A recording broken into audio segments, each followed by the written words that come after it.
السلام عليكم ورحمة الله وبركاته. ازيكم عاملين ايه؟ يا رب تكونوا بخير. هبدأ كلامي بالصلاة على سيدنا محمد، اللهم صل وسلم وبارك عليه. صلوا بينا على النبي. آه يلا نبدأ الفيديو. اول حاجة هبتدي بيها بقى هو روتين قوي وبسيط في نفس الوقت، كأن هي الصلاة بس.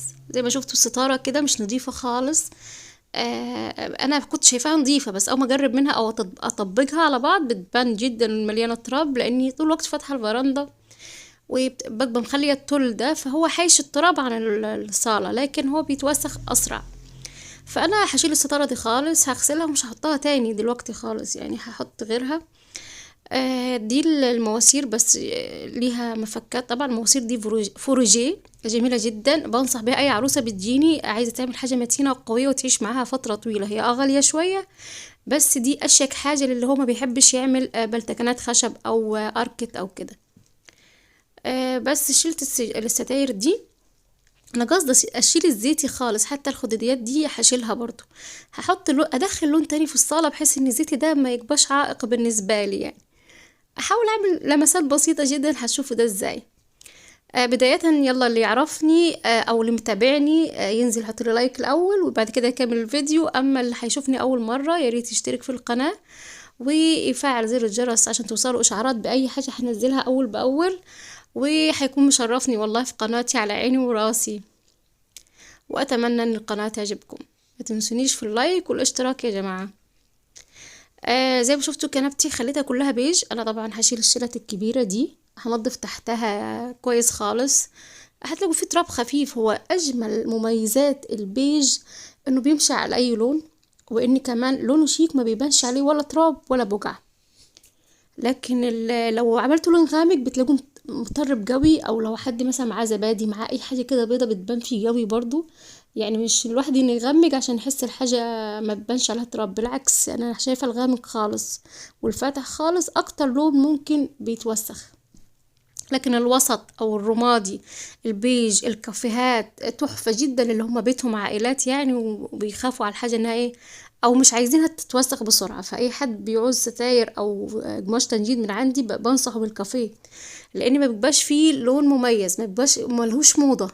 يعني هتلاقوا الكشمير موضته راحت شوية، البترولي موجود حاليا، الكحلي رجع تاني. الأقوى شيك جدا، بس احنا بندور على الأساس. خليكم في الأساس، البيجات والرماديات الفاتحة كمان بالذات يعني. بس كده زي ما شفتوا أنا جبت قماشة فوطة نظيفة، حطيت لها مية ببرسيل ومسحتها كده، لان انا عارفه بصوا كاني بلمع الكنبه. زي ما شايفين مليانه تراب معايا ناعم، رغم ده ما كانش باين نهائي. لكن زي ما قلت لكم عايزه اديله لمعه كده ونظافه حلوه يعني. هعصر كل شويه وهرجع امسح تاني، حتى المخدات الكبيره لو ربما الاقي فيها بقعه حاجه ولا محتاجه يعني، فده كويس. ايه ربي، اللهم صل على سيدنا محمد. التغيير بقى او اللمسات البسيطه اللي عملتها في الصاله، هي اني جبت الشال اللي هو البنات بتجيبه بتاع الشتا اللي بتحطه على كتافها ده يعني. هي وطالعه، فانا جبت لون كشمير شالين. الشال بيبقى رخيص معايا جدا، الواحد ب75 جنيه، بيبقى عرضه او طوله مترين في عرض 70 سنتي. فده بصوا هيبقى ينفعكم لو معاكم شيلات ركنيه، ممكن تجيبكم 3 شيلان وكده انتوا ايه غيرتوا. ولا جبتوا قماش تنجيد ولا فصلتوه عند حد ولا حطيتوا له كنار او تل او ايا كان يعني. وقماشه بتبقى تقيلة جدا وأشك من أي قماش. يعني أنا عندي قماش تنجيد طبعا بيبقى مليان ألياف حرارية، بيبقاش بيدينيش ملمس الشال أو اللون بتاع الكروهات. يعني في طل طبعا كروهات طالع، بس ما بحبوش، بحس إنه هو خفيف فمش عايزاه. فإن شاء الله هجيب زي ما شايفين كده معايا ده الشيلان. لونها بص مبهج يعني. انا لقيت الوان كتير جدا جدا، بس حبيت ايه. معايا السجاد بتاعي اللي انا بفرش وبشيله برضو في اكوا، وفي اللون الكشمير ده، فحسيت ان هو لايق علينا نسبيا يعني. غير ان هو بيحميلي الكنبة يا جماعة، بيحميله بيديني دفى. يعني الكروهات ده معروف حاجة شتوية، شكل جميل، شيك جدا. ويعني ناس كتير في اوض المعيشة بتعمل الكنب الكروهات. يعني انا بحترم اي حد بيحب الكروهات برضه احس انه ايه بيفهم فعلا، وان هو ذوق كمان لو في كحلي او كده. بس انا مش عايزة اطلع بره الالوان دي قوي. زي ما شفتوا البيج، بصوا لايق معايا على اي حاجه، فدايما اعملوا الاساس ساده هيليق على اي تغيير فيما بعد. يعني ممكن اغير الزيت ده، احط بداله خدديات منقوشه مثلا. فكل ما هنغير الخداديات اللي شايفينها دي، لو حابين نجيب قماش بعد كده مش هيبقى مكلف، هنمشي على اي سجاده عندنا في البيت. يعني شايفين السجاده الكحل دي بتاعت اوضه النوم، وفي شازلونج في اوضه النوم. فانا ايه، لما كنت فرشاها زي ما انتوا شايفينها وشلتها خلاص، كنت مطلعه شازلونج بره، فكنت رابطه الكحلي بالسجاده، وكنت شايله برضو ساعات الخداديات. انا من النوع اللي بمل بسرعه، انا مش هجيب حاجه من بره تاني، خلاص هشتري حرام يعني، مشتريها وعندي اللي يكفيني. بس انا بقعد ايه، انوع او اغير في الاوض يعني. المهم قبل ما امسح جبت يعني غيرت برضو المية في نفس العلبة، وجبت فوطة تاني اغمق شوية عشان تستحمل معايا التراب اللي هيطلع معايا من البانوهات دي، البراويز او البانوهات او كده. يعني بلاقي ساعات بوجع جنب الباب، مثلا عيل حط ايديه على الحيطة. البانوهات زي ما قلت لكم بتلم تراب شوية، انا منفضاها بس بتبقى فيها يعني محتفظة بقدر من التراب. فالمية المبلولة دي او القماشة المبلولة دي بتشيل معايا اي حاجة، بتلمع بمعنى اصح. كمان لو في اللي هو كباس النور، زي ما شايفين اللي من تحت ده اسمه ايه، الوزر بتاع السيراميك، فده كله ايه، بغسل الفوطة وارجع تاني زي ما شايفين معايا.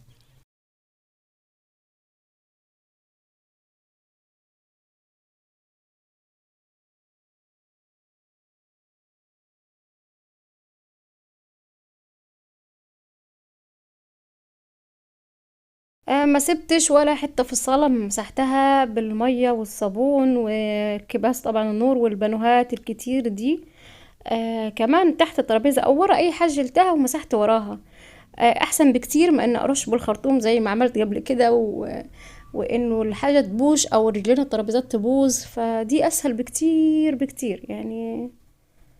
احسن دي برضو الستارة دي انا هشيلها عشان ايه، يعني زي ما شلت ستارة فراندا هشيل ستارة الدرج عشان يبقوا نفس الفكرة ونفس اللون لما احط التل بتاعهم يعني.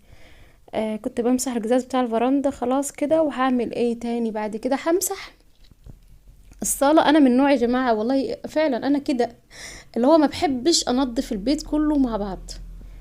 يعني احب اقعد في حاجة واحدة واعملها بذمة وضميري جدا. لكن ما بحبش يعني، نادر ما بغرق البيت كله في المناسبات بس، او لما يكون البيت مش نضيف خالص يعني.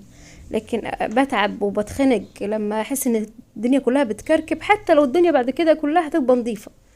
ما اعرفش اعمل كده، احب اعمل حاجة حاجة. حتى اوضه النوم ممكن انضفها وحديها، اوضه الاطفال وحديها، واطول فيها وانضفها جدا. بس ما احبش اعمل ده كله مع بعض، احس ان انا بتعب نفسي وبرهق نفسي جدا، او برهق نفسي نفسيا. لما احس الدنيا اتعكت ممكن اقعد والله، ممكن عايزه ابكي لما احس الدنيا ظبطت كده مش عارفه المها ازاي. فاختي بتختلف معايا تماما، اختي مروه الكبيره بتختلف معايا، لان هي دايما بتحب تعمل دايما كل حاجه مع بعض. فهي بتقول لي لا، ده احلى حاجه لما بتشتغل البيت كله وتلاقيه كله نضيف. وتمام، انا فعلا بيبقى كله نضيف، بس في نظافه عن نظافه بتفرق. يعني بحاول اوازن الامور، مش معنى ان هنضف الصاله لان الاوضه تبقى خربانه، لا، بس بركز في حاجه اكتر من التانية.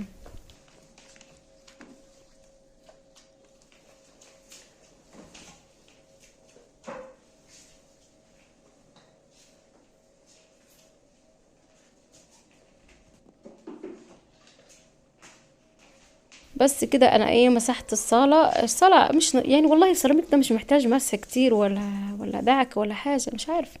او هو يمكن السيراميك بتاعي ما بيبانش عليه او بينضف بسرعه. انا محظوظه بهذا اللون من السيراميك، فانا بنصحكم باللون البيج المرخم ده، مش بيبان فيه نهائي اي عفصه رجل ولا حاجه، ما بيبانش. دي الستاير هي، يعني بعد ما حطيتها قلت يا ريتني كان جبت تاني قماش الكراهات اللي شفتوه على الكنب ده، كان عملت منه ستاره، كان هيبقى تحفه شيك جدا. بس حطيت ده مؤقتا يعني، ونضف معايا او الصاله او نورها كويس. المهم انا حطيت الستاره ورجعت نزلتها ليه، اكتشفت ان دي بتاعه الطرقه، عشان الطرقه اطول من بتاعه الفرندا زي ما شايفينها دي قصيره او على الكد، كل واحده وليها طول. فحنين بنتي هي اللي ركبت وعملت لي ما شاء الله عليها طويله، فهي اللي بتحط لي ستاير وتنزلها لي. زي ما شايفين الستاره دي ستاره جديده، بس بواجي عندي في المحل يعني دايما اي ستاره يعني اخر التوب بيبقى دايما فيه غلطات، او احنا بنحط الماسوره بتاعت الرول بتاع ايه اسمه ايه، اللي بنعرض فيه القماش، المهم يعني، فبيدخل يخترق القماش، فبصوا بيبقى فيه خسائر كتير قوي. فانا بستغلها استغلال كويس خالص، يعني اي حد عايز بديله، او داخلها في ملايات كمان بتليق قوي على ملايات الصيفي. التل ده بيتحط على ملاية بيضة او يتحط على ملاية اوف وايت، بيبقى شيك جدا في الكنار بتاعه. بس انا باخد قماش اكتر من كده، يعني باخد حوالي، بيبقى دايما 3 متر 2 متر ونص عشان اخد على طول السرير. الخدديات برضو بتعمل منه مفرش تسريحة ينفع. بحط له ممكن دانتيل اتجل بيه جناب. لو مش معاكم مكنه ممكن تحطوا بايه، بالشمع بيلزق قوي على فكره، وما بيتغسل ما بيطلعش. وكمان بحتاج السرفة لانه مش بينسل خالص قماش، اي قماش طول مش بينسل. فده اعادة تدوير للحاجة بدل ما تترمي، يعني حرام. وفي نفس الوقت ما بحبش ابيعها او ازود بيها القماش. يعني العروسه عايزه مثلا 5 متر ودي زياده متر وفي نقد حرمي، ما برضاش اديهولها. حتى لو عايزاه على كده ممكن اقصه واديهولها تعمل مفرش في البيت. لكن تاخدوا ستاره ويبان ممكن من عندي العيب، فده باخد بالي قوي. لربما حد يشوفها يقول مديها ستارة بايظة يعني. فالسمعة أهم حاجة والله. وبصوا إنه أركز في الدرجات دي أهم حاجة، وإني ما أخليش عروسة تمشي زعلانة من عندي. وتعرفوا لو في عروسة ممكن بعد ما نقت الألوان واختارت وتمام وفصلت لها ستارة معينة، مثلا جوزها جاب لها ركنية لون تاني، والله برضه أبدلها لها مش مشكلة. أحس إن ممكن عندي تطلع، لكن هي عندي هتاخدها ليه مثلا كحلي والركنة بترولي يعني مثلا. رغم الغلط مش عندي طبعا، عنديهم هم، ودايما بقولهم ركزوا في الالوان الاول واختاروا الركن الاول عشان انا بمشي عليها. لكن انا ساعات اخترتوا ستاير الاول، يجي النجار مثلا او المنجد يقول لهم انا هعمل اللون ده واديهم الدرجه من عندي، اللي يجي يعمل لهم لون تاني انا بزعل عليهم. بحس انه حتى ما بصور ستايري هي ومعروضه على الركنيه بلاقي في درجتين، بزعل على العروسه قوي يعني، حرام. يعني بتوع التنجيد والله ياخدوا بالهم من التفاصيل الدقيقه دي. يعني لو ستار عارفين فرق درجة واحدة مش هتفرق. انا بقول العروسة عادي ما تزعليش، يعني هي واخدها بيج، ف واخدة بيج غامق في الانتريه، مش مشكلة خالص الحاجات دي. لكن لو هي بقى انا اعملها ستارة مثلا نبيتي ويجيبوا لها الركنيه حمراء، ده ظلم. ده حرام، بيصعب عليا مجهودي. بحس ان لما بيصوروا الستاره في الاخر او بيصوروها لي مش ماشيه على بعض، ما برضاش اعرضها على الفيسبوك عندي او على الصفحه عندي مثلا.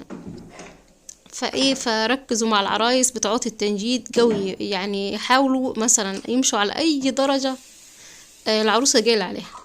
زي ما انا برضه كده، يعني لو جايبالي ايه والله بحاول اقنعها بس باللون الافضل او الاشيك او اللي خامته احسن. بس يعني فده ايه للعلم. انا وصلت لحد فين معلش، انا عارفه انا ايه دخلت في مواضيع تانية.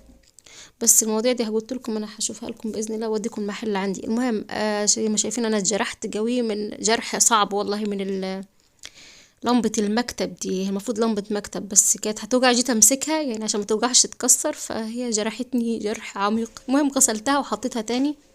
هي ما جرحتش في نفس اللحظة دي، لا كنت جابليها منضفة يعني، فكانت جابليها تقريبا بيومين. فعايزة احط لها لمبة عشان تثبت وما توجعش تاني. انا لميت عزالي بقى الحتت البسيطة دي، هشوف هعمل بيها ايه. ودي الزرعة الجميلة اللي جوزي جابها لي، جالي دي نبات ظل، فانا عايزة حاجة زي كده في الصالة وكنت محتاجة، فخليته نقلها لي في الفخارة دي، وهتبقى بإذن الله على طول في الصالة عندي. هي بس ايه مجيرة شوية او مجيرة شوية، فحطيت لها شوية مية كده ومسحتها عشان تبقى لامعة. اول ما احس انها كشرت شوية او لمعة راحت برش عليها شوية مية. أه وصلت لحد فين؟ كنت خلاص هفرش السجاد. وهو السجاد ده الاكوا في لمسة بسيطة كشمير او روز او كده، حسيتها ماشية مع الكراهات يعني. دي السجادة التانية. بس فهو مش المهم يا جماعة، قلت لكم ان الواحد ياخد باله بالظبط من نفس الدرجة ونفس اللون ونفس الحرف، لا مش ده المهم. الاختلاف بيبين الحاجة يمكن احلى. حاليا الموضة متبقاش كل حاجة زي بعض. يعني زمان كنت لازم السجاد يعني لون الانتريه، يعني الخدوديات لون الستاير، يعني الحيطان مش عارفة ايه. دلوقتي انا ما بمشيش على الحيطان ابدا لما بعمل ستاير او ركنية لحد او كده يعني. بمشي على لون يعني بمشي، ما هو بمشيهم مع بعض. بحاول مثلا لو لون الخداديات ممكن اعمل منه ستارة، لون السجاد بيبقى ماشي على الانتريه اكتر، فبنخليش حاجات تبكال بالظبط ولا متباعدين بالظبط يعني خالص، يعني لازم يبقوا متقاربين شوية. وبرضه في حاجة، فرش الكلاسيك يا جماعة غير فرش المودرن.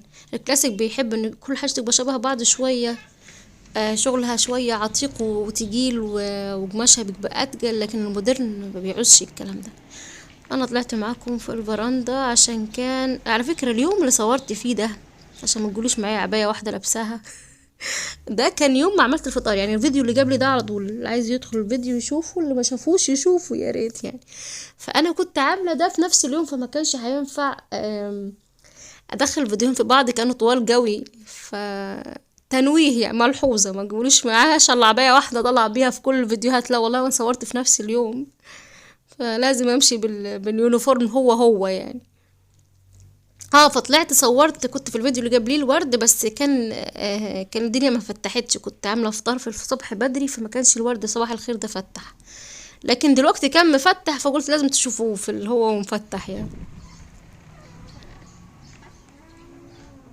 ادي اول ما دخلت بصوا حسيتها ادتني وسع قوي اني اشيل الترابيزه واخليها على جنب، والكرسي اللي هو الهزاز ده اخليه برضو في الصالة، اداني لمسة حلوة كده. والبخور لازم ضروري، بخور يوم ما نكنس ولا نمسح، ولا حتى لو ما كنستش ومسحت لازم احب اعمل بخور، بالذات لو يوم جمعة.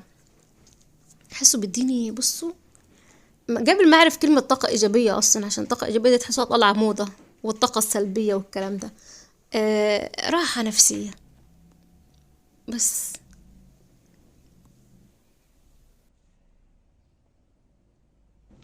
اتمنى يعني الفيديو يكون عجبكم، و خدتوا منه اي تاتش، اي لمسة، اي نصيحة هتفيدكم باذن الله. انا بركز معاكم على العجوز والبحر دي، احس انه رواية العجوز والبحر لايقة على الانسان ده، او مش انسان، هو اسمه ايه، رسمة كنت جايباها من مزاد، وبص معمولة ابيسون او كنفا، بس مش الاكس ستيتش، يعني مش الغرزة اللي هي اكس، اللي هيفهمني نادر يعني، بس هيبقى عارف معايا ايه. المهم جايباها عشان فيها غرز، والرسمة التانية كانت انا عاملاها، او الفنارة دي انا عاملاها، مطرزاها على ايدي، فالحاجات دي قيمة جدا بالنسبة لي، ما تعرفوش قيمتها في تعبها قد ايه.